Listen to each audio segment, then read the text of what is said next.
Baik teman Motion, kita tahu kondisi pandemi juga masih meliputi dunia ya, Eh, termasuk juga Jepang sebagai tuan rumah Olimpiade, di mana nih Olimpiade Tokyo 2020 tinggal sehari lagi dan upacara pembukaan akan digelar di Stadion Nasional Jepang pada Jumat 23 Juli malam waktu setempat.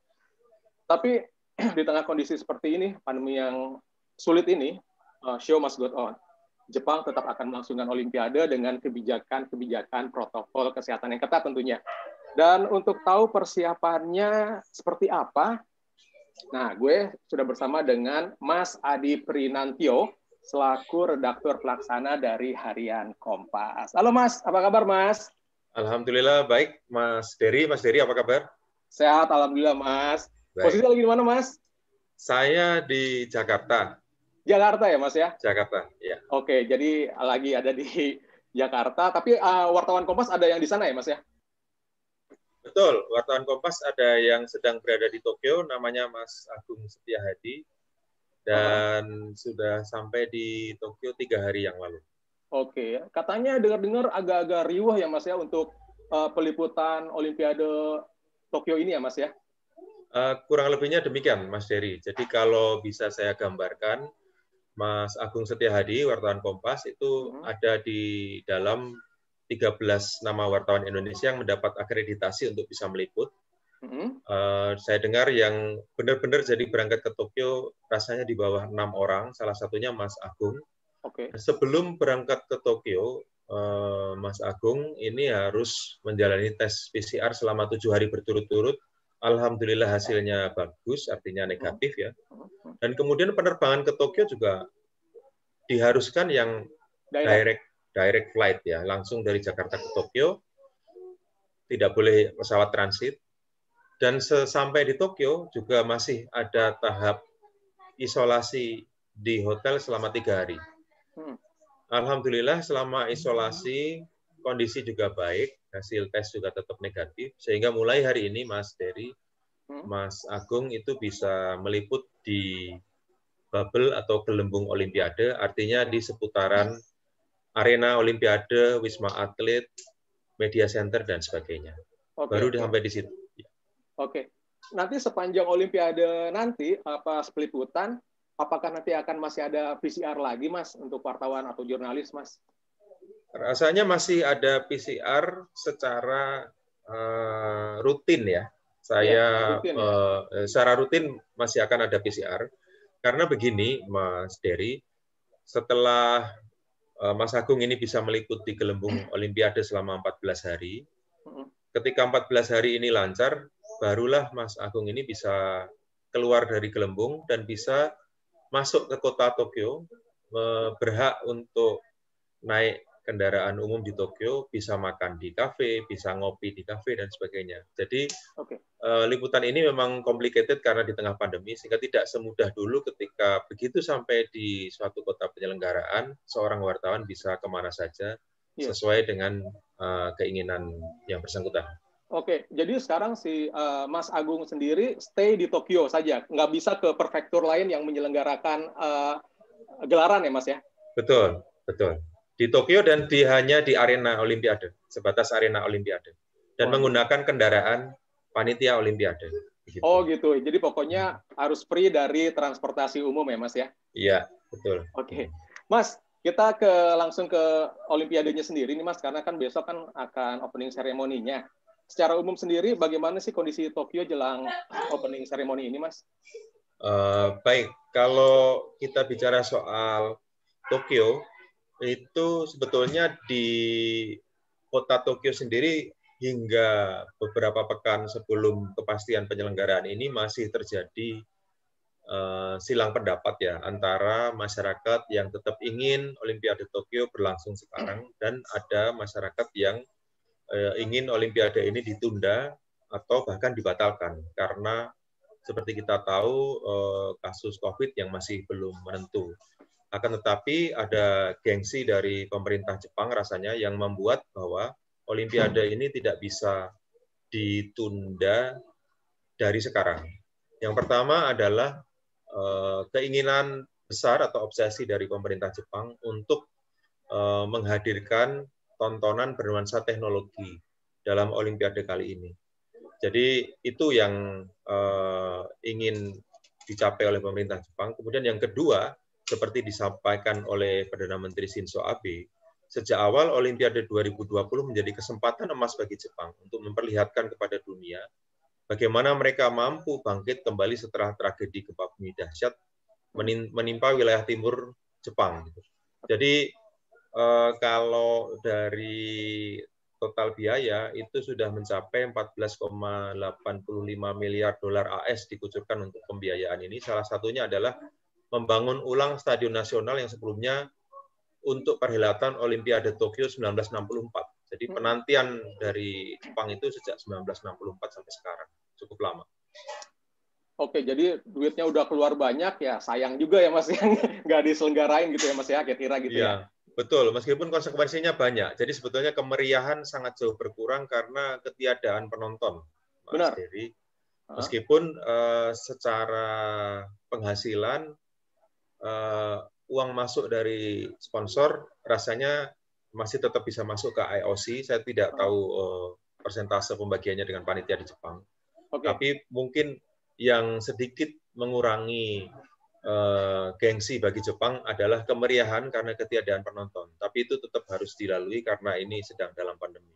Nah, karena Jepang sendiri tetap memutuskan untuk melangsungkan pembukaan Olimpiade, akan ada apa aja sih Mas nanti pas saat upacara pembukaan kira-kira gitu Mas?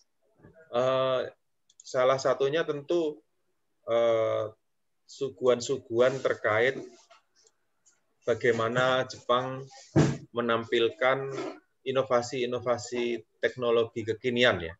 Karena kalau di Asia sendiri seperti kita saksikan betapa persaingan teknologi di Asia Timur antara Jepang, kemudian Cina, dan kemudian Korea Selatan itu kan sangat sengit ya. Teknologi otomotif misalnya itu kan Jepang dan Korea Selatan cukup sengit ya. Kemudian teknologi telepon genggam atau telepon pintar itu antara Jepang dan juga Korea Selatan sangat kuat juga di situ.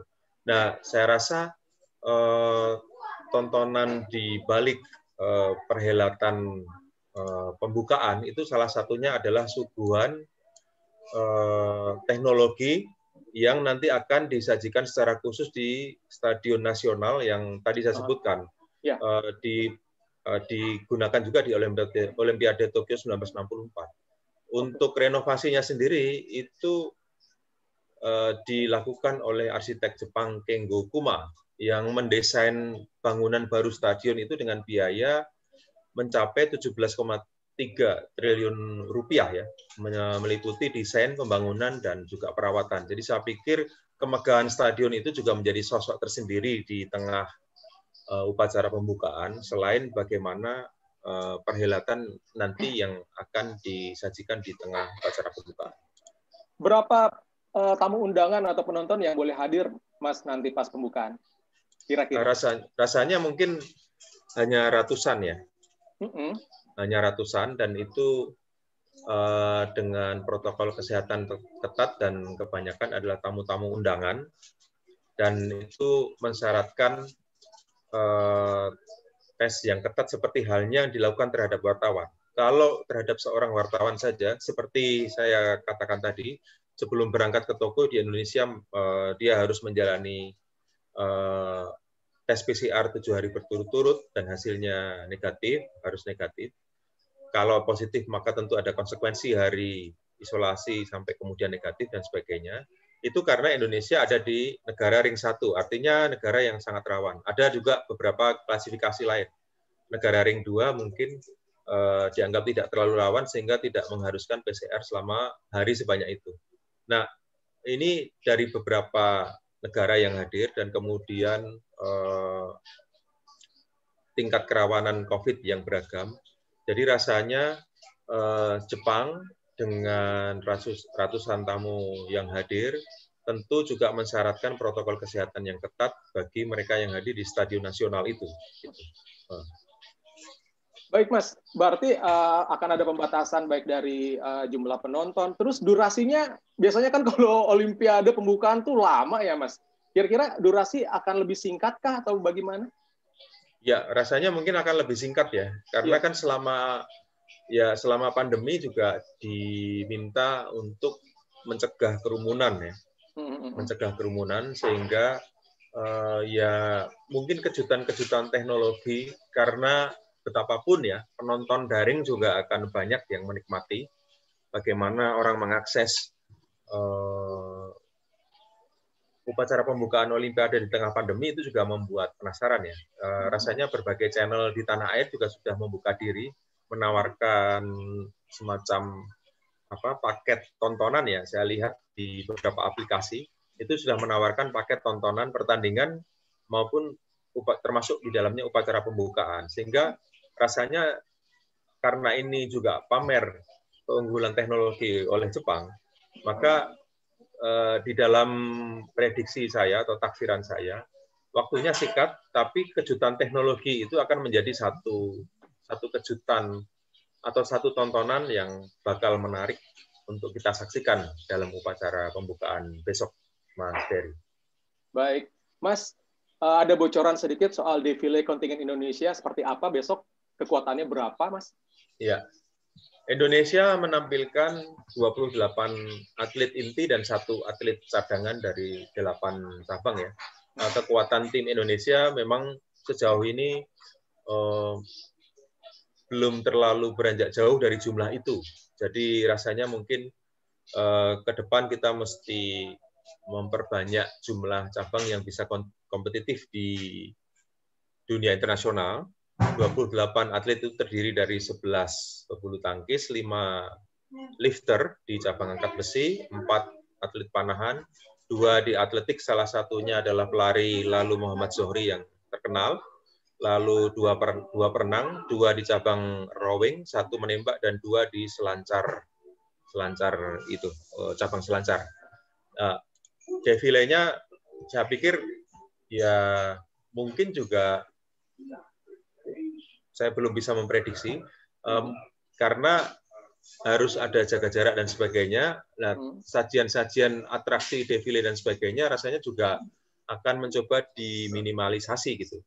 Tapi kekuatan atlet Indonesia 28 itu mereka juga mungkin akan ya menampilkan yel-yel sederhana yang juga ingin menunjukkan bahwa Indonesia ada, layak berkompetisi di dunia internasional, dan kita berharap semoga juga bisa mempertahankan tradisi medali emas yang terakhir 2016 kita bisa raih melalui ganda campuran bulu tangkis ya, Tontowi Ahmad, Liliana Natsir.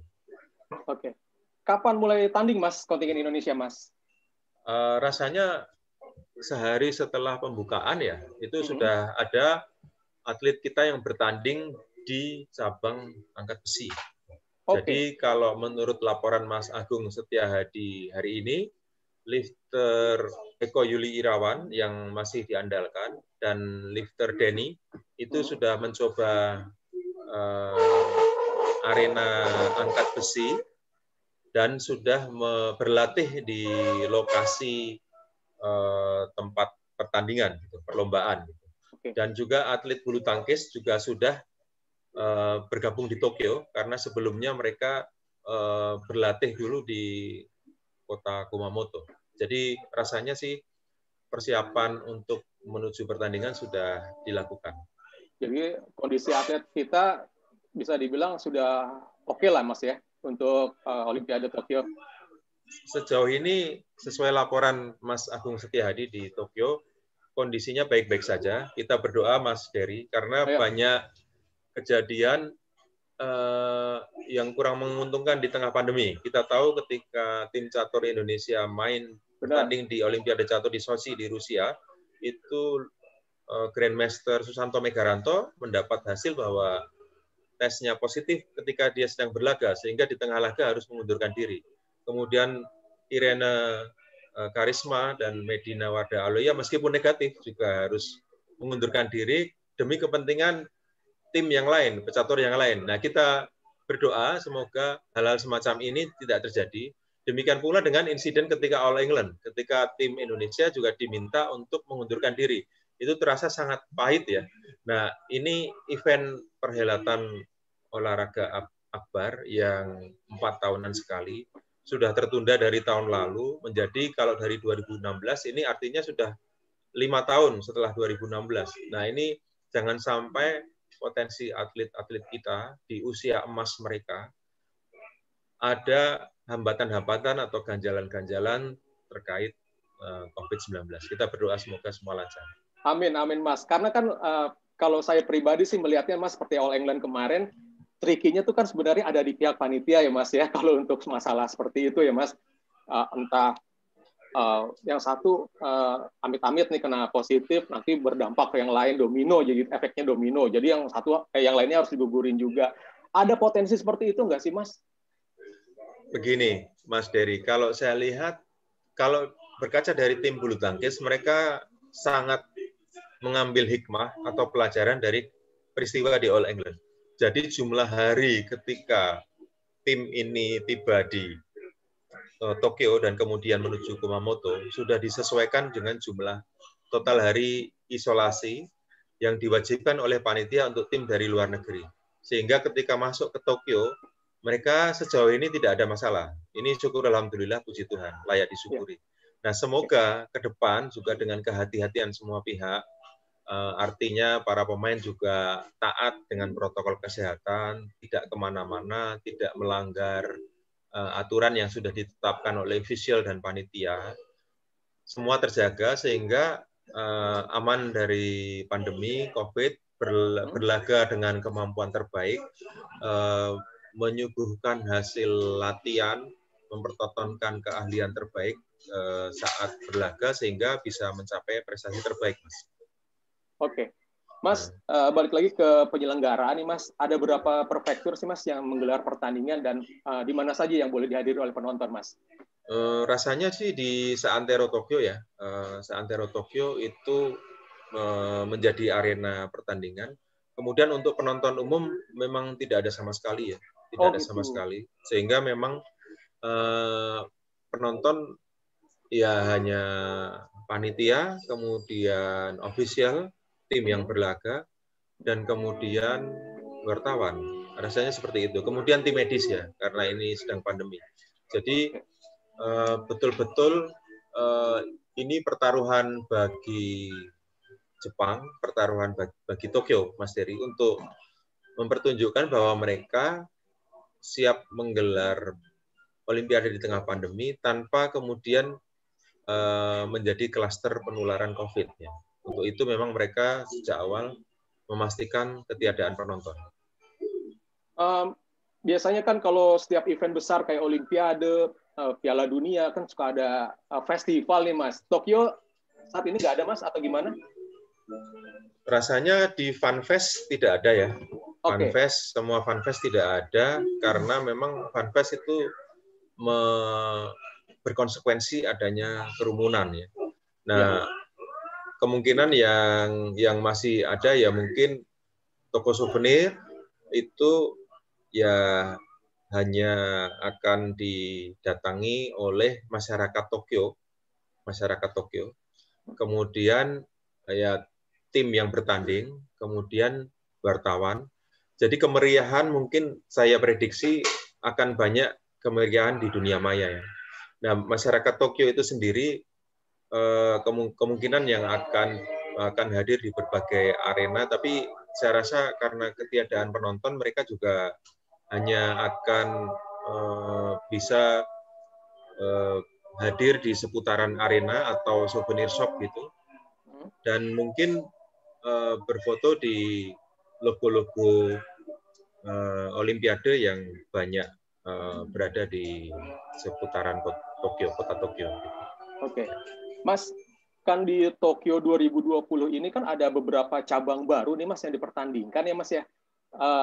Yang ekstrim seperti BMX, terus ada surfing, ada skateboard. Apakah ini salah satu cara untuk menarik penonton muda, Mas, kira-kira untuk Olimpiade Tokyo, Mas?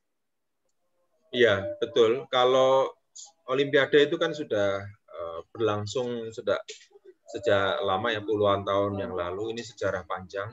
Jadi rasanya tontonan Olimpiade juga punya tantangan tersendiri untuk menjadi lebih familiar di kalangan anak muda. Skateboard mungkin bisa menjadi salah satu cabang untuk menuju ke sana. Kemudian kalau basket, saya nggak tahu apakah basket 3-on-3 sudah mulai dimainkan juga karena itu juga menarik. Kemudian ada juga cabang selancar ya, yang meloloskan salah satu atlet Indonesia di cabang itu, yaitu Rio Waida yang asal Bali. Nah, itu juga menjadi salah satu celah bagi Indonesia untuk menambah cabang baru yang lebih kompetitif di Olimpiade. Karena kalau saya lihat cabang selancar ini sebetulnya tidak perlu bangunan fisik baru untuk arenanya, tapi di Indonesia sudah menghadirkan banyak sekali arena selancar ya. Misalnya di Bali, kemudian di Banyuwangi, itu arena alam yang kaya bagi Indonesia, dan itu bisa menjadi ajang pematangan bibit-bibit kita. Betul, itu Mas. Oke, sama ini yang menarik Mas, sport climbing. Kita bisa berharap banyak dong Mas sama sport climbing ya Mas ya? Karena kan kemarin kan ada juara dunianya kita ya. Betul, ya. Dan Indonesia memang sangat bisa bersaing di panjat tebing itu ya. Ada atlet Ari Susanti Rahayu dan kemarin yang barusan meraih prestasi dunia. Oke. Prediksi kira-kira nih Mas, Indonesia bisa bawa pulang berapa emas sih Mas?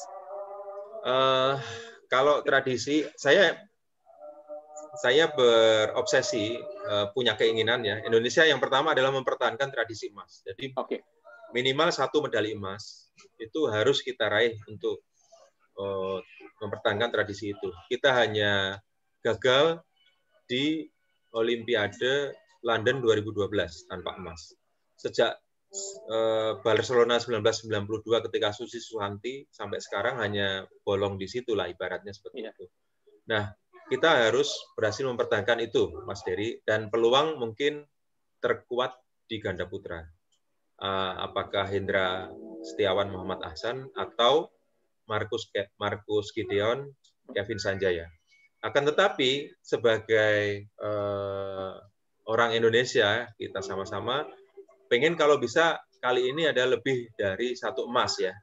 1 emas itu 1 emas tambahan, harapannya bisa dari bulu tangkis juga. Misalnya ganda campuran Pravin Jordan, Melati Daiva, atau ganda putri Grecia Polii Apriani Rahayu. Atau katakanlah emas dari angkat besi. Karena ini obsesi yang sangat besar dari Eko Yuli Irawan yang belum berhasil meraih emas Olimpiade. Dan ini adalah perjuangan terakhir bagi Eko Yuli Irawan untuk meraih emas di Olimpiade. Kita harapkan ini juga terwujud. Artinya kita kalau itu berhasil ya 1 emas bulu tangkis, 1 emas angkat besi. Yang ketiga, saya punya harapan lagi dari panahan, Mas. Karena panahan itu meraih perak di 1988. Jadi tim panahan cabang ini menunggu dari sejak 1988 untuk katakanlah menyamai sama-sama perak atau melebihi sekarang. Peluang itu bukan tidak mungkin, kita berharap ya. Meskipun tantangan di panahan juga tidak ringan. Semua tidak ringan karena ini level dunia. Tapi ya dengan upaya yang sudah dilakukan atlet latihan selama ini dan doa kita semoga obsesi itu, target itu bisa terwujud. Amin Mas, mudah-mudahan tradisi emasnya nggak hilang lagi ya Mas ya. Amin. Ya, amin. Sepakat. Mas, terakhir nih Mas, saya tuh tadi malam baru baca berita. Ini Jakarta akhirnya harus memupus mimpi nih untuk menggelar Olimpiade 2032. Kalau bisa diceritain dikit, Mas, ini proses pemilihannya kayak gimana sih, Mas? Sampai akhirnya Brisbane ya, pilih ya? Brisbane, ya betul. Iya, gimana tuh, Mas? Ya memang Brisbane menjadi salah satu calon kuat ya, salah satu calon kuat untuk tuan rumah Olimpiade 2032. Dan kemudian kebetulan redaksi Kompas waktu itu menerima kunjungan Ketua KOI, Mas Raja Sabta Oktohari, di kantor redaksi Kompas ketika itu sebelum PPKM, dan Mas Okto, panggilannya, itu masih berobsesi ingin menjadikan Jakarta sebagai tuan rumah Olimpiade 2032. Dan ketika itu Mas Okto menyampaikan bahwa masih ada celah, gitu. Masih ada celah bagi Jakarta untuk meloloskan diri sebagai tuan rumah. Beberapa latar belakang diantaranya adalah bahwa kita dinilai sukses untuk menjadi tuan rumah Asian Games, ya, Jakarta, Palembang, dan sebagainya. Kemudian sejarah panjang bahwa kita juga pernah tuan rumah Asian Games 1962. Oke. Namun ternyata harapan itu harus diakui, harus direlakan, karena ternyata kemarin IOC mengumumkan Brisbane ya sebagai tuan rumah, ya.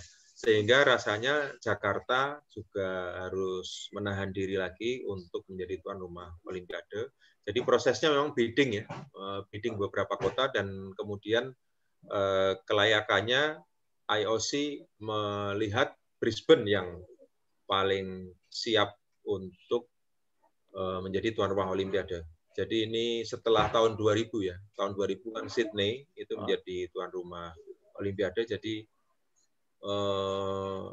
beberapa puluhan tahun berikutnya baru di Australia lagi, kembali ke Australia. Oke, kira-kira apa nih Mas yang harus dibenahi sama Indonesia atau Jakarta lah khususnya jika nih ke depannya masih pengen menjadi tuan rumah Olimpiade, Mas? Iya, kalau soal solidaritas, soal keramahan, soal pelayanan, rasanya kita layak mengambil hikmah dari Asian Games 2018 ketika publik itu menjadi tuan rumah yang baik. Hanya mungkin beberapa sistem yang perlu dibenahi, misalnya sistem transportasi, ya, karena kita nanti kalau Olimpiade itu bukan hanya satu benua. Kalau Asian Games kan satu benua, Olimpiade satu dunia, sedunia. Kalau Piala Asia 2007 sepak bola itu hanya satu cabang olahraga, kalau Olimpiade semua cabang olahraga. Jadi saya rasa sistem terkait transportasi, akomodasi, komunikasi, karena kan ke depan teknologi informasi juga semakin dituntut kecanggihannya. Jadi kompleks, ya, kompleksitas pelayanan kita, hospitality sebagai sebuah kota itu perlu untuk disiapkan secara lebih matang. Jadi saya pikir tidak perlu terlalu menyesal kalau 2032 Jakarta belum bisa menjadi tuan rumah Olimpiade. Justru kita punya waktu lebih panjang untuk menyiapkan diri. Dan kita perlu belajar dari Tokyo di tahun ini. Kemudian beberapa kota berikutnya, seperti halnya nanti 2032 kita menjadi peserta di Brisbane, sekaligus belajar menjadi penyelenggara yang baik dari Brisbane. Mungkin demikian, Mas. Iya, oke. Berarti masih ada kesempatan untuk jatah Asia selain 2032, setelah itu 2000 berapa lagi tuh, Mas? Berarti 4 tahun berikutnya, ya, 2032 tambah 4, 2036. Oh, itu masih jatah Asia, Mas? Bukan, ya. Saya pikir meski ditanya menanti lebih panjang lagi, ya. Iya. Iya, menanti lebih panjang lagi, betul. Oke. Ya. Oke, siap, Mas Adi. Terima kasih atas wawancara singkatnya nih. Aduh, cukup nih info-info menarik dari seputar penyelenggaraan Olimpiade untuk teman motion kita. Dan nanti saya minta waktunya lagi nih, Mas, kalau kapan-kapan untuk interview soal Olimpiade lagi nih, Mas. Siap, Mas Dery. Terima kasih atas kesediaannya untuk mewawancarai Kompas. Terima kasih. Siap, thank you Mas Adi Prinantio. Sukses untuk Kompas dan juga atlet-atlet kita di Olimpiade nanti. Sukses juga Mas Dery dan tim. Terima kasih.